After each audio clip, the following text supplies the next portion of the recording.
वीर वीरमदेव राजकीय स्नातकोत्तर महाविद्यालय जालोर के यूट्यूब चैनल पर आप सभी का स्वागत है। प्रिय विद्यार्थियों, इस वीडियो से पहले हमने सूरदास जी के पदों को पढ़ा है। आज हम भक्ति काल के ही सगुण भक्ति काव्य परंपरा के राम भक्ति काव्य धारा शाखा के प्रमुख प्रसिद्ध प्रतिनिधि कवि तुलसीदास जी के बारे में, तुलसीदास जी की प्रमुख रचना रामचरितमानस के पदों का पाठ करेंगे। तुलसीदास जी के जो प्रसिद्ध रचना रामचरितमानस है, रामचरितमानस के अयोध्या कांड का यह जो पद आप स्क्रीन पर देख रहे हैं, इस पद की पृष्ठभूमि में यदि हम जानना चाहें, यह छंद अयोध्या कांड से उद्धृत है और जिस समय श्री राम, सीता और लक्ष्मण वनवास के दरमियान महर्षि वाल्मीकि के वहाँ जाते हैं। महर्षि वाल्मीकि और श्री राम, सीता, लक्ष्मण का जो प्रथम मिलन है और उनके मध्य जो संवाद चलता है वो इस चौपाई दोहा छंद में उद्धृत है। इसकी हम व्याख्या पढ़ते हैं। मुनि कहु राम दंडवत किन्हा, आशीर्वादु विप्र बर दिन्हा। देख राम छवि नयन जुड़ाने, करी सन्मानु आश्रम ही याने। मुनिबर अतिथि प्राण प्रिय पाए, कंद मूल फल मधुर मंगाए। सिय सौमित्री राम फल खाए, तब मुनि आश्रम दिए सुहाए। यह छंद आगे और भी है, पहले हम इस छंद की ये जो पंक्तियां है इनकी व्याख्या करते हैं। जैसा कि पूर्व में मैंने आपको बताया है कि महर्षि वाल्मीकि और श्री राम, सीता, लक्ष्मण उनका प्रथम मिलन है। मुनि कहु राम दंडवत किन्हा, आशीर्वादु विप्र बर दिन्हा। जब महर्षि वाल्मीकि को यह बात, इस बात की जानकारी मिली कि श्री राम उनके कुटिया की तरफ आए हैं, तो महर्षि वाल्मीकि उन्हें लेने गए और श्री राम ने जैसे ही महर्षि वाल्मीकि को देखा तो उन्होंने दंडवत प्रणाम किया और महर्षि वाल्मीकि ने उन्हें आशीर्वाद दिया।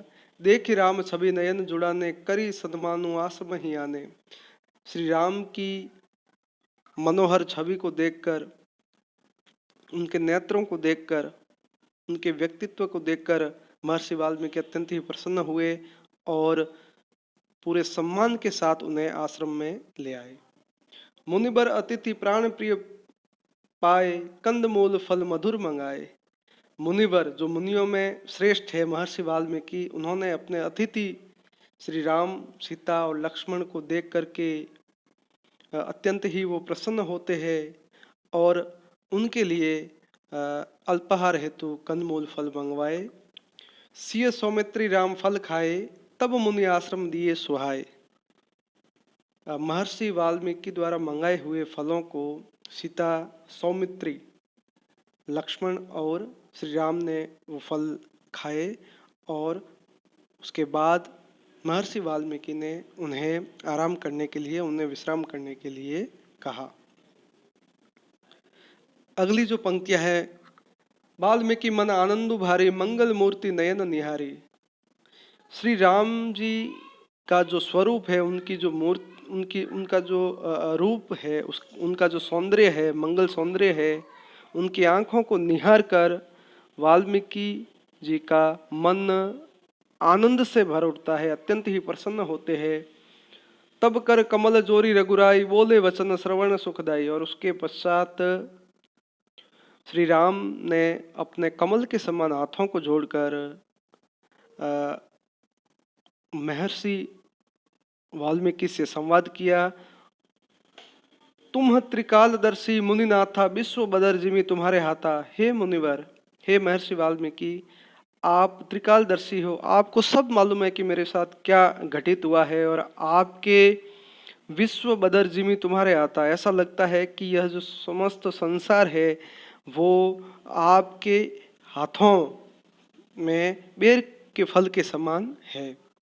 अस कही प्रभु सब कथा बखानी, जे ही भांति दिन बनुरानी। इतना कह करके प्रभु श्री राम ने अपनी सारी जो व्यथा है, जो बात है, जो कथा है, वो सारी की सारी जो कथा है वो कथा महर्षि वाल्मीकि को सुनाई, और उनके वनवास गमन की जो पृष्ठभूमि है, वो समस्त जो भी है, जो कथा है, वो महर्षि वाल्मीकि को सुनाई। और अंत में जो दोहा है, चौपाई छंद के बाद जो अंत में दोहा है, तात बचन पुनि मातु हित भाई भरत असराऊ, मो कहु दरस तुम्हार प्रभु सबु मम पुण्य प्रभाव। अर्थात तात पिताजी, पिताजी के वचन की आज्ञा, पिताजी के आज्ञा पिताजी के वचन की पालना हेतु, और माताजी की प्रसन्नता हेतु, और अपने भाई भरत को राजा बनाने के पश्चात मैं बहुत ही खुश हूँ, मैं प्रसन्न हूँ, ये श्री राम महर्षि वाल्मीकि से कहते हैं। मो कहु दरस तुम्हारा प्रभु सबु मम पुण्य प्रभाव। हे महर्षि वाल्मीकि, ये मेरे लिए सौभाग्य की बात है कि मुझे आपके यहाँ आकर के आपके दर्शन सौभाग्य प्राप्त हुआ। मेरे लिए सौभाग्य की बात है कि मैं आपसे मिला और आपके दर्शन हुए, और ये सभी बातें हैं जो मेरे पुण्यों का प्रभाव है, मेरे सत्कर्मों का प्रभाव है। इस छंद की जो विशेषताएं है वो यह एक तो श्री राम का जो व्यक्तित्व है वो अत्यंत ही आकृष्ट और प्रभावी है, और महर्षि वाल्मीकि का जो आतिथ्य सत्कार है वो प्रभावी है।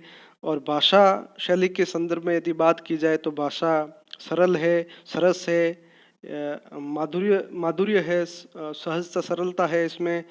और इस छंद में अनुप्रास अलंकार का प्रयोग हुआ है, और यह दोहा चौपाई छंद है। तो आज हमने अयोध्या कांड का यह एक छंद पढ़ा है। इससे अगले के वीडियो में हम इससे अगले जो ये छंद है वो पढ़ेंगे। आप सभी के लिए शुभकामनाएं। बहुत बहुत धन्यवाद।